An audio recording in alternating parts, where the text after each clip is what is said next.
What if I told you the most successful people in history, from presidents to business leaders to ordinary workers, all relied on the same human skills? Skills that helped Abraham Lincoln calm enemies instead of creating more. Skills that helped John D. Rockefeller keep loyalty during crisis. Skills that helped Andrew Carnegie build an empire, not by commanding people, but by understanding them. Today on the Thinker's Digest, we're exploring the book that revealed those timeless truths. How to Win Friends and Influence People by Dale Carnegie. Dale Carnegie didn't begin with power or privilege. He grew up on a small farm in Missouri and spent his early life watching people carefully. Later, while teaching public speaking in New York, he noticed something surprising. Talent alone didn't determine success. The people who advanced fastest were the ones who understood human nature. Carnegie interviewed business leaders, presidents, managers, salespeople, and everyday workers. He listened to their failures, conflicts, and turning points. This book was his attempt to capture the simple behaviors that create trust, cooperation, and influence. Not tricks, not manipulation, just timeless principles of human connection. Lesson 1. If you want honey, do not kick over the beehive. Carnegie begins with a blunt truth. Criticism does not change people, it hardens them. He uses the example of Al Capone, who never saw himself as a criminal.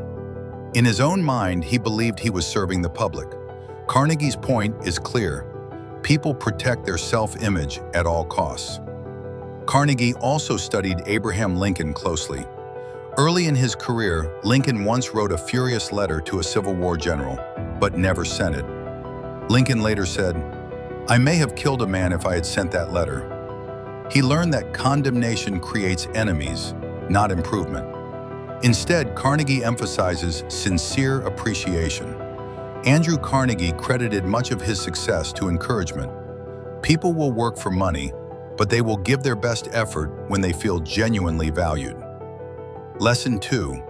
6 ways to make people like you. One principle stands above the rest.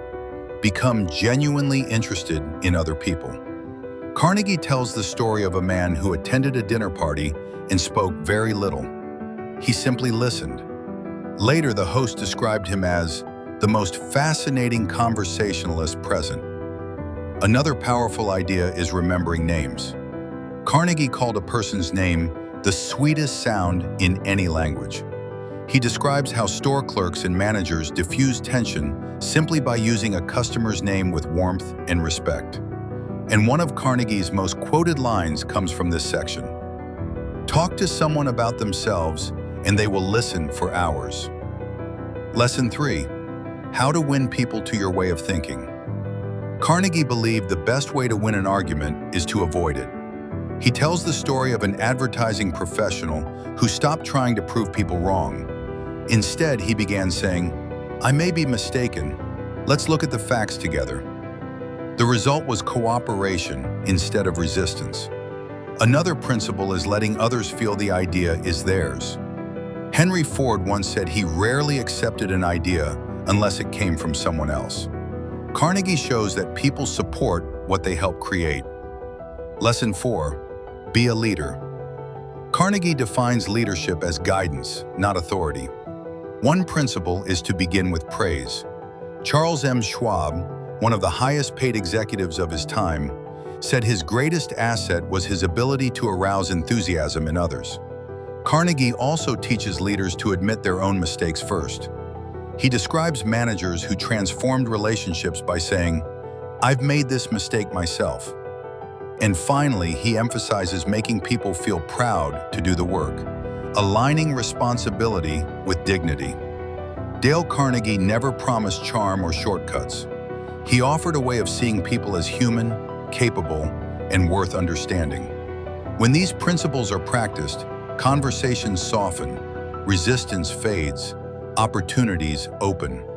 As Carnegie wrote, "Dealing with people is probably the biggest problem you face." And here's the truth. Imagine what repeated exposure to these principles could do for your relationships, your career, and your leadership. If this episode added value to your thinking, Support the channel by liking and subscribing. It helps the Thinker's Digest reach more curious minds like yours. Share your biggest takeaway in the comments. And if you want the full depth of these stories, examples, and principles, I strongly recommend reading How to Win Friends and Influence People. This book isn't something you read once, it's something you grow into. The link is in the description. Until next time, thinkers, stay curious.